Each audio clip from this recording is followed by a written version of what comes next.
सिर्फ 1857 ईस्वी में 51,000 उलमा शहीद हुए हैं।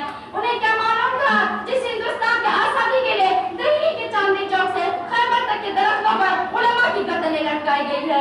अरे उन्हें क्या मालूम था जिस हिंदुस्तान के आजादी के लिए उलमा को बरहना करके आग के अंगारों पर डाला गया है, उस हिंदुस्तान में मुसलमानों पर ऐसा दिन भी आएगा कि मुसलमान आजादी की जगह अंग्रेजों की गुलामी को पसंद करेंगे।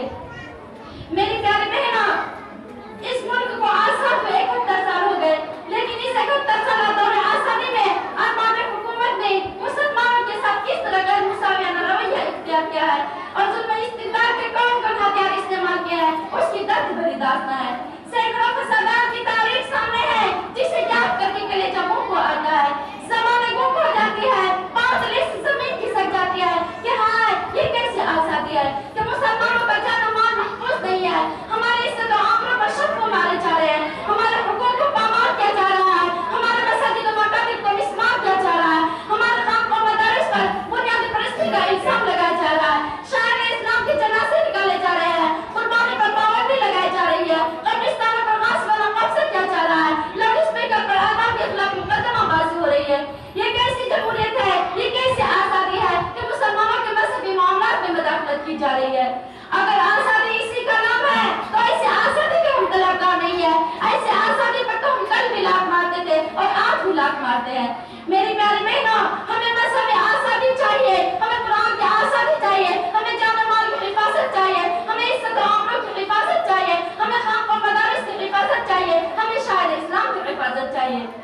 मेरी प्यारी बहनों, क्या ये जमहूरियत का खून नहीं है, सेकुलरिज्म का मज़ाक नहीं है, दस्तूर आजादी के खिलाफ वर्जी नहीं है कि जमहूरी मुल्क में किसी के मजहबी मामलात में मुदाखलत की जाए। आज आजादी हिंदुस्तान में यही हो रहा है, हमसे मजहबी आजादी छीनी जा रही है, मुस्लिम पर्सनल लॉ में तरमीम की कोशिश की जा रही है। हम हुकूमत के अयामत की आवाज पहुंचा देना चाहते हैं और अरबाब इख्तियार को आगाह कर देते हैं कि मुसलमान सब कुछ बर्दाश्त कर सकता है, मगर मुस्लिम पर्सनल लॉ में दफा बराबर भी मुदाखलत बर्दाश्त नहीं कर सकता। हम अपनी जानों की भेंट चढ़ा देंगे, मगर अदल खुदाई कानून और लाश वाली पुरानी दस्तूर मुस्लिम पर्सनल लॉ में तरमीम नहीं होने देंगे। जमीन फट सकती है, आसमान टूट सकता है, सूरज में नूर हो सकता है, मगर दस्तूर कुरान मुस्लिम पर्सनल लॉ बदल नहीं सकता। है कौल मोहम्मद कौल खुदा फरमान न बदला जाएगा, है कौल मोहम्मद कौल खुदा फरमान न बदला जाएगा, बदलेगा ज़माना लाख मगर कुरान न बदला जाएगा। मेरी प्यारी बहनों, ये एक नाकाबिल इनकार वाक़या है कि हिंदुस्तान को आजादी से मुसलमानों ने सरफराज किया है।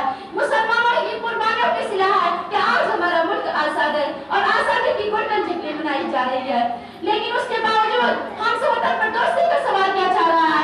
हम बदला देना चाहते हैं, हम भी इस मुल्क के वफादार हैं, इस देश के चप्पा चप्पा पर हमारा हक है, इस मुल्क के सदा सदा पर हमारा हक है। हमने इस धरती की आजादी के लिए लड़ा है और हम ही ने आबाद किया है।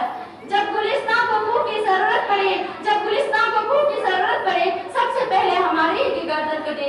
फिर भी कहते हैं हमसे अबेले चमन, फिर भी कहते हैं हमसे अबेले चमन, ये चमन हमारा है तुम्हारा नहीं। मेरी प्यारे बहनों, आज हमारे तारीख को मिटाने की कोशिश की जा रही है। जंग आजादी की तारीख से मुसलमानों के नामों को भुलाया जा रहा है, हमारे कारनामों को भुलाया जा रहा है और सितम ये है, हमसे ये सवाल किया जाता है कि तुमने हिंदुस्तान को क्या कह दिया। ऐ मुहिब्बान वतन, जाओ हिमालय की बलंदी से पूछो, गंगा की गहराई से पूछो, सरसब्ज़ हिंद की शादाबी से पूछो, हिंदुस्तान के सहराओं से पूछो, आसमानों के तारों से पूछो।